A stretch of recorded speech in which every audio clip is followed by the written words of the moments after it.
Hello everyone, welcome to channel learn with ease. आज का topic है पार्टनरशिप फंडामेंटल्स का, जिसमें हम सॉल्व करेंगे question number 15 chapter 1 TS Grewal की बुक से class 12 accounts. Online sessions, online classes के लिए आप मुझे व्हाट्सएप कर सकते हो इस नंबर पर अपना नाम और क्लास। आप मुझे टेलीग्राम पर भी फॉलो कर सकते हो। तो क्वेश्चन में दिया है कि दो पार्टनर है, विनोद और मोहन। विनोद की कैपिटल 1 लाख है, मोहन की कैपिटल 60,000 है। इंटरेस्ट ऑन कैपिटल उनको दिया जाएगा 6% पर एनम के हिसाब से। विनोद को सैलरी दी जाएगी 3,000 पर मंथ के हिसाब से। नेट प्रॉफिट है पूरे साल का 80,000 रुपए। आपको बनाना है profit and loss appropriation account. तो सबसे पहले profit and loss appropriation account का फॉर्मेट बिल्कुल सेम वही है जैसे आप प्रॉफिट एंड लॉस अकाउंट का बनाते हो।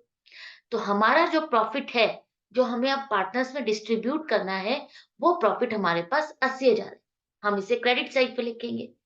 अब पार्टनरशिप डीड के अकॉर्डिंग हमें इन्हें इंटरेस्ट ऑन कैपिटल देना है 6% पर एनम के हिसाब से। तो जो इंटरेस्ट दिया जाएगा वो भी आपका प्रॉफिट का एक तरह से डिस्ट्रीब्यूशन है। तो इंटरेस्ट ऑन कैपिटल आप यहां पर लिखो, जिस पार्टनर का जितना बनता है उसकी कैपिटल पर उतना कैलकुलेट करो। तो विनोद का 1 लाख पर 6% के हिसाब से पूरे साल का बनेगा 6,000 रुपए। इसी तरह से आपका मोहन का बनेगा 60,000 पर 6% के हिसाब से पूरे साल का 3,600 रुपए।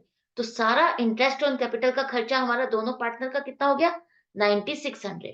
तो ये एक तरह से हमने 80,000 में से 9600 रुपए इन दोनों पार्टनर्स में बांट दिए। इसके बाद वो कह रहा है कि सैलरी भी देनी है। सैलरी देनी है पार्टनर विनोद को 3,000 रुपए के हिसाब से हर महीने के। तो यहाँ पर पूरे साल की सैलरी कितनी होगी उसकी? 36,000 रुपए। तो ये भी एक तरह से हमने प्रॉफिट में से ही डिस्ट्रीब्यूशन किया है इस पार्टनर को सैलरी देकर के। ठीक है। अब बचा कितना प्रॉफिट, जो कि उनकी प्रॉफिट शेयरिंग रेशियो में डिस्ट्रीब्यूट करना है। इन दोनों को जो जो मिलना था पार्टनरशिप डीड के अकॉर्डिंग वो हमने दे दिया। इसके बाद जो प्रॉफिट बचेगा उसे हम प्रॉफिट शेयरिंग रेशियो में डिस्ट्रीब्यूट करेंगे। तो प्रॉफिट शेयरिंग रेशियो आपके पास क्वेश्चन में नहीं है, तो हम यही मान के चलेंगे कि इन दोनों के बीच में जो भी प्रॉफिट या लॉस है इक्वली डिवाइड होगा।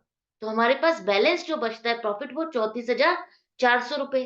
तो दोनों के हिस्से बराबर बराबर आएगा, 17,200 विनोद के और मोहन के पास भी 17,200 रुपए। ये प्रॉफिट है। अब इस प्रॉफिट को हम उनकी कैपिटल अकाउंट में ही ट्रांसफर करेंगे। एप्रोप्रिएशन अकाउंट को आपको क्लोज करना है। इसका कोई क्लोजिंग बैलेंस नहीं रहेगा। इसका कोई क्लोजिंग बैलेंस आपको बैलेंस शीट में नहीं ट्रांसफर करना।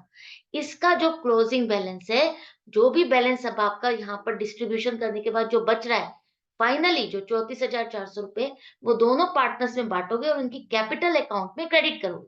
प्रॉफिट है तो उनके कैपिटल अकाउंट क्रेडिट होंगे।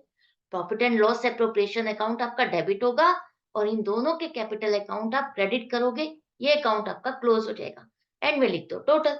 तो ये था आपका profit and loss appropriation account. Appropriation का मीनिंग क्या है? एप्रोप्रिएशन का मीनिंग है डिस्ट्रीब्यूशन, डिस्ट्रीब्यूशन ऑफ प्रॉफिट। तो यहां पर हमने क्या किया है, जो 80,000 का प्रॉफिट था उसका डिस्ट्रीब्यूशन किया है पार्टनर्स में उनकी पार्टनरशिप डीड के अकॉर्डिंग। तो ये था एक क्वेश्चन। आई होप आपको अच्छे से समझ में आ गया है। अच्छे से आपके हर कॉन्सेप्ट को आप क्लियर कर पा रहे हो। अच्छा लग रहा है, सीख रहे हो। सीखते रहो, प्रैक्टिस जारी रखना। मिलती हूँ नेक्स्ट वीडियो में नेक्स्ट क्वेश्चन के साथ। अगर आपको कोई डाउट या कंफ्यूजन है तो आप कमेंट सेक्शन पे लिख करके पूछ सकते हो। Good bye and take